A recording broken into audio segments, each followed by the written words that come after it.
আসসালামু আলাইকুম ভিউয়ার্স। চাষায় জাল ফেলাইছে নদীতে, দেখা যাক। যে জালটা ফেলাইছে এটাকে বলে চায়না জাল। এটার ভিতরে যাই পড়ুক, কোনো মিস্টেক নাই। যা আটকাইয়ে সবই মনে করেন এটার ভিতরে ধরা পড়বে, বের হয়ে যাওয়ার কোনো সুযোগ নাই।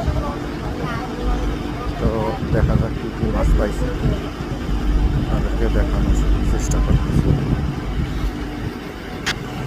তো আপনারাও দেখতে থাকেন। মোটামুটি ভালো মাছ পাইছে। এটা হলো প্রথম মুখা উঠেছে, মানে জালটা উঠেছে। তারপরে আরও জাল আছে, সামনের দিকে যাবে নয়তো পিছনের দিকে যাবে, সেখান থেকেও মাছ পাবে আশা করি। আর নদীর একবার তরতাজা মাছ।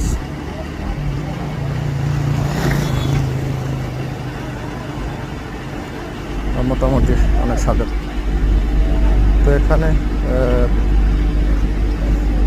বিশেষ করে পুঁটি মাছ, তারপরে চিংড়ি মাছ, টাকি মাছ, ট্যাংরা মাছ, এ সমস্ত মাছ উনি এই জালে বাজে।